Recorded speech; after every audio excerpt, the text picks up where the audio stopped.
Olá, e nós estamos aqui para mais um dia, o terceiro dia da nossa leitura bíblica acompanhada. É o dia 3 de janeiro, nós estamos aqui agora no livro de Gálatas, no capítulo 3.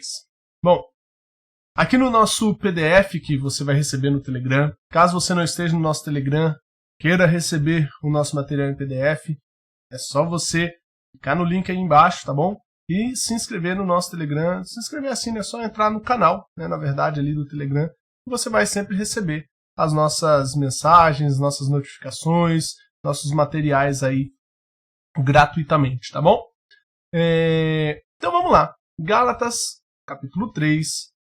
Temos aqui as 6 versões, Almeida do século XXI, Almeida Revista Atualizada, NVI, Nova Versão Internacional, Nova Tradução na Linguagem de Hoje, Bíblia Viva e Bíblia a Mensagem.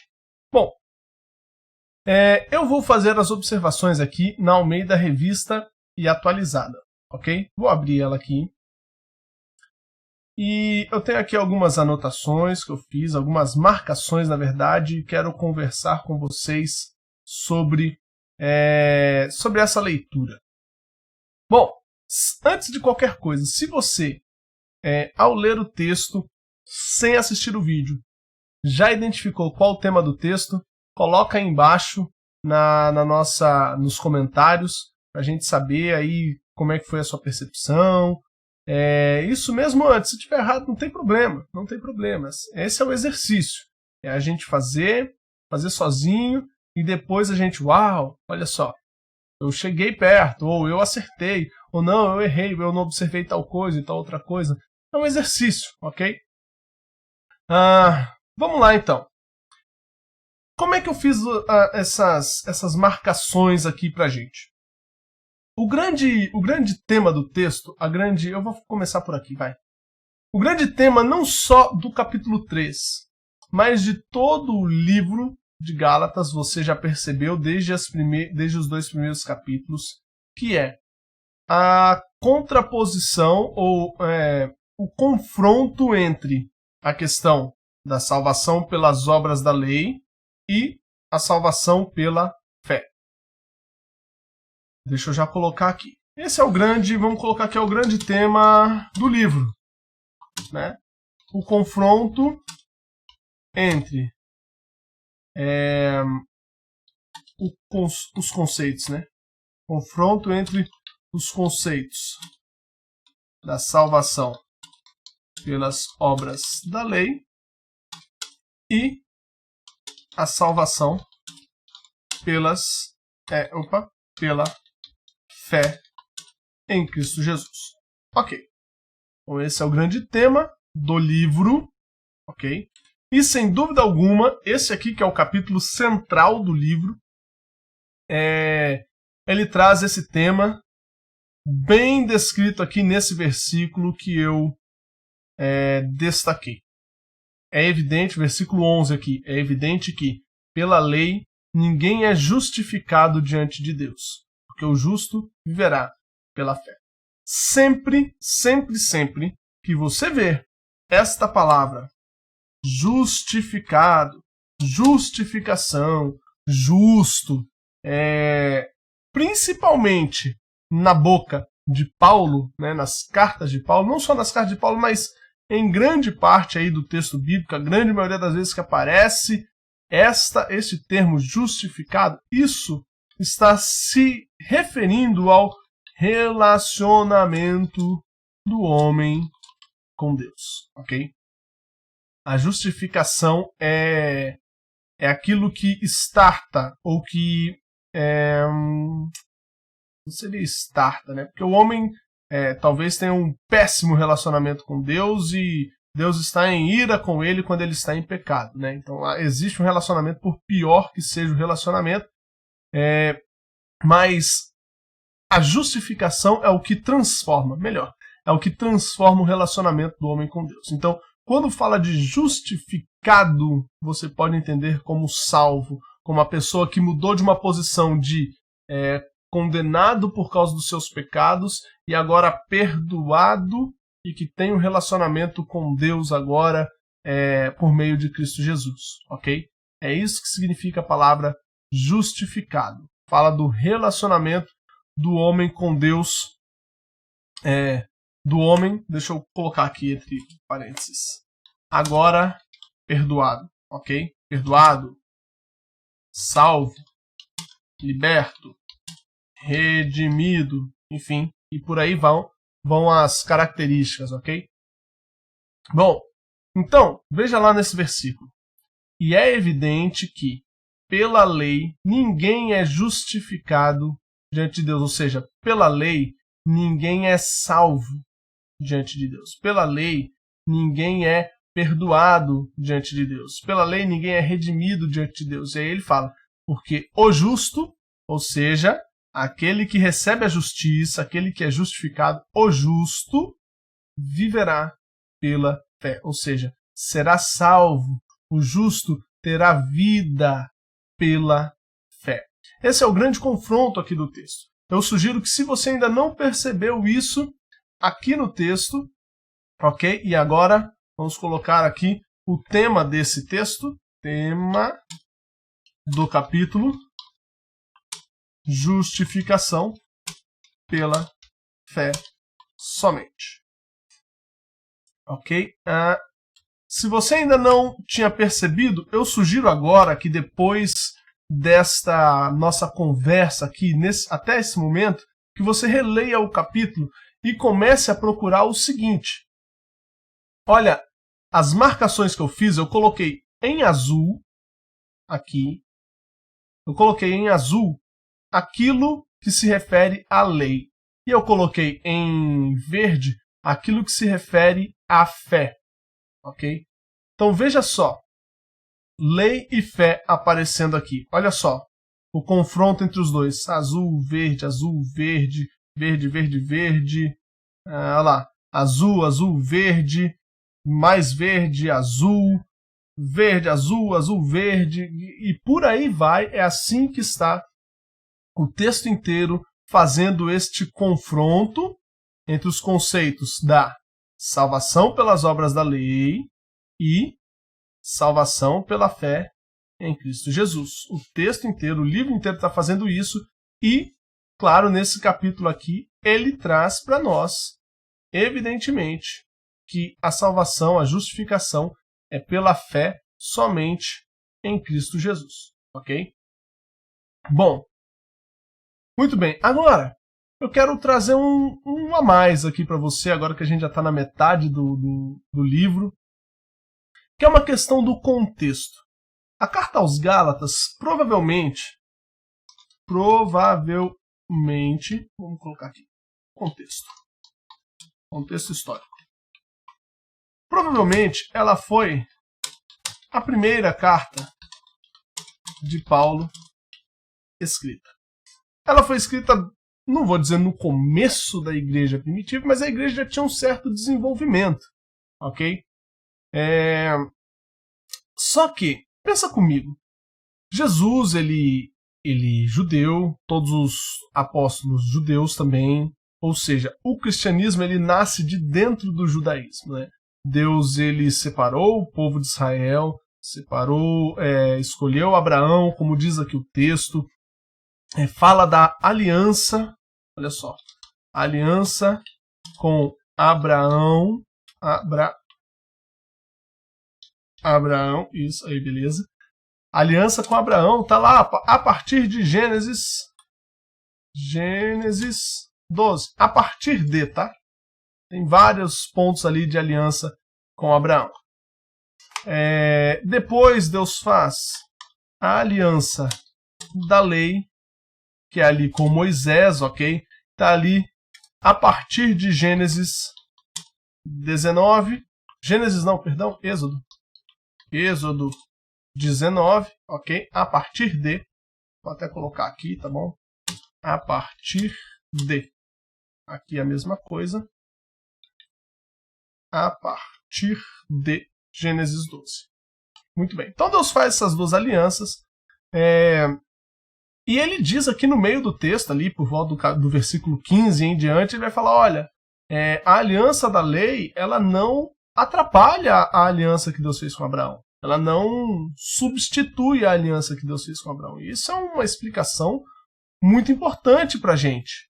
A gente precisa estar atento a isso, que Deus fez a aliança lá com Abraão, e essa aliança era uma aliança eterna, Deus iria cumprir aquela aliança. E veio depois uma aliança da lei, por um período. Ele fala muito claramente aqui. Releia depois o texto, mas eu vou mostrar aqui para você, olha. Onde está? Olha, e digo isto, uma aliança já anteriormente confirmada por Deus, a lei que veio 430 anos depois não a pode abrogar, ou seja, a lei veio 430 anos depois da aliança que Deus fez com Abraão. E não abrogou, ou seja, não substituiu. Eu até não marquei aqui. Não substituiu, não tornou aquela aliança anterior de Abraão, vamos dizer, invalidada. A lei não fez isso. Aí ele continua, olha só. Qual então, se a lei veio e não foi para substituir a aliança que Deus fez com Abraão, então por que a lei veio? Qual é a razão de ser da lei então? Aí ele coloca, foi adicionada, ok, por causa das transgressões. Ou seja, a lei veio para mostrar ao homem quais são as transgressões. Para demonstrar ao homem, ok? E ele diz aqui logo depois, cadê? Aqui, versículo 24, aqui embaixo. Ó.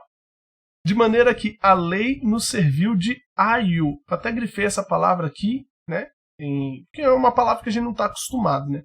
Mas é de tutor, de ajudador, né? Como a criança que tem uma babá, alguém que mostra ali os primeiros passos. Então, a lei serviu disso. A lei serviu de um tutor para quê? Para nos conduzir a Cristo. Para quê? Para nos justificar? A lei serviu para nos justificar? Não. A lei serviu para nos conduzir a Cristo para que, a fim de que fôssemos justificados por fé e não pela própria lei. Tá vendo? Ele é bastante claro aqui no versículo 24. Ok? Olha só. Antes que viesse a fé, ou seja, antes que Cristo aparecesse como o resultado ou a confirmação, na verdade, da aliança que Deus fez com Abraão, antes que viesse a fé, antes que viesse Cristo, nós estávamos debaixo dos cuidados, da tutela da lei. A lei estava mostrando para a gente como a gente deveria conduzir a nossa vida. É isso que Paulo está falando aqui para a gente, ok? E olha só que interessante. A Escritura encerrou tudo sobre o pecado, ou seja, colocou tudo debaixo do pecado. Está aqui a lei, e a lei demonstra o pecado do homem. Todos os homens, como Paulo diz em Romanos, como diz as Escrituras em vários outros pontos, todos os homens estão debaixo do pecado. Por quê e para quê? A lei serviu para isso. Porque uma mentirinha coloca o homem debaixo do pecado condenável à morte. Condenável à maldição da lei. Para quê? Tá aqui, ó. Para quê? Mediante a fé em Jesus Cristo, fosse a promessa concedida aos que creem. Todo mundo ficou debaixo do pecado para que, quando Cristo viesse e cada homem que olhasse para Cristo e cresce em Cristo, tivesse pela fé aos que creem, tivesse a promessa concedida. Que promessa? De perdão, de redenção, de justificação, de salvação. Bom, esse é o texto, é isso que esse contexto histórico traz para a gente, né? Ele fala dessa aliança com Abraão, da aliança da lei. Agora, como eu estava falando antes, o cristianismo ele surgiu de dentro do judaísmo. Logo, quando a igreja primitiva começa, a grande maioria dos cristãos são, entre aspas, ex-judeus, né, de religião. Era aquele pessoal que ia no templo, que oferecia o sacrifício, que cumpria os rituais, que obedeciam cada uma das regrinhas da lei, enfim. era esse pessoal. E agora com Cristo, a grande dúvida que ficava por vezes era se precisávamos continuar cumprindo as regras da lei. Essa era a grande dúvida. E como a gente viu nos 2 primeiros capítulos, Paulo diz, olha, chegaram alguns aí no meio de vocês e quiseram que vocês continuassem cumprindo coisas da lei. Vocês não se lembram do evangelho que eu preguei para vocês, de como eu falei para vocês que é somente pela fé, que não precisa do cumprimento da lei mais? Da lei, né? Da lei de Moisés, ali no caso. E aí é interessante que os Gálatas estavam sendo seduzidos por esse conto de que tem que continuar cumprindo as coisas da lei. Até mesmo Paulo repreende Pedro ali, né? Porque chega em um dado momento e até se afeiçoa com esse tipo de situação. E Paulo repreende ele ali. Então veja, havia esta questão naquela época da igreja e é por isso que Paulo está tão, entre aspas, aí, bravo ao falar com os Gálatas. Paulo está assim, realmente muito enfático ao demonstrar que, olha, não é pelas obras. O evangelho de Cristo demonstra que é somente pela fé que se vive. É somente pela fé. As obras não salvam, é somente a fé.